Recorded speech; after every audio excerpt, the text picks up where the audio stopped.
आज मैं रामधारी सिंह दिनकर द्वारा लिखित एक कहानी उजला हाथी और गेहूं के खेत सुनाने वाली हूँ। एक किसान के दो बेटे थे, एक बाल बच्चों वाला और दूसरा कुंवारा। मरने से पहले किसान अपनी जायदाद दोनों बेटों में बांट गया और जब वह मरा तो उसके मन में यह संतोष था कि भाइयों के बीच कोई झगड़ा नहीं होगा। दोनों भाई मेहनती थे और दोनों ईमानदार भी। दोनों के मन में यह भाव गठा हुआ था कि मैं चाहे जैसे भी रहूं मगर भाई को आराम मिलना चाहिए। दोनों भाइयों ने रबी की फसल खूब डटकर उपजाई और बैसाख में दोनों के खलिहान गेहूं के बोझों से भर गए। तब एक रात छोटे भाई ने सोते सोते सोचा, मैं कितना निष्ठुर हूँ। मेरे आगे पीछे कौन है कि इतना गेहूं घर ले जाऊं। हाँ, भाई के बाल बच्चे बहुत हैं। अच्छा हो कि मैं अपने खलिहान से कुछ बोझे उनके खलिहान में रखाऊं। इतना सोचना था कि कुंवारा भाई उठा और अपने खलिहान से 20 बोझे उठाकर उसने भाई के खलिहान में डाल दिए और फिर वह वापस आकर सो गया। नींद में उसने सपना देखा कि दोनों ओर गेहूं के लहलहाते खेत हैं और वह उनके बीच उजले हाथी पर चढ़कर घूम रहा है। और ठीक यही बात बड़े भाई के मन में भी उठी। उसने सोचा, मैं कितना स्वार्थी हूँ। अरे मेरे तो बाल बच्चे हैं। भगवान ने चाहा तो जब ये जवान होंगे तब मुझे बैठे बिठाए दो रोटी मिल जाया करेगी। मगर छोटा भाई, हाय उसका तो कोई भी नहीं है। क्यों ना अपने खलिहान से कुछ बोझे उठाकर मैं उसके खलिहान में डाल आऊं। अन्न बेचकर 10 पैसे अगर वह जमा कर लेगा तो बुढ़ापे में उसी के काम आएंगे।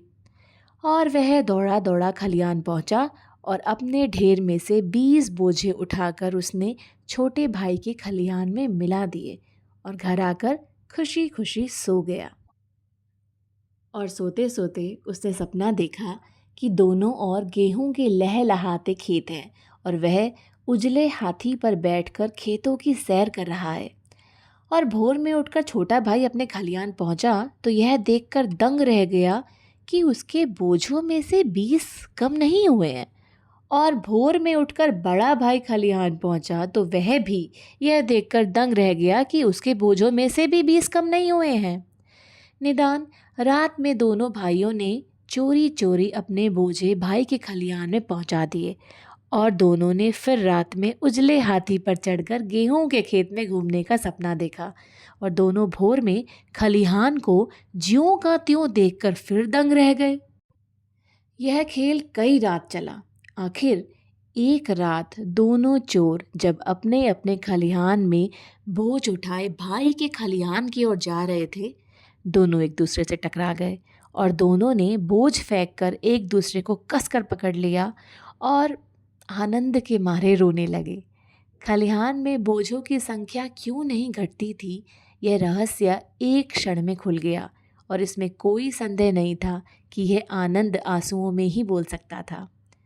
उनके आंसुओं की जो बूंदें पृथ्वी पर गिरी, उनसे नीचे पड़ा हुआ पीपल का एक बीज भीग गया और उत्तम अंकुर निकल आया।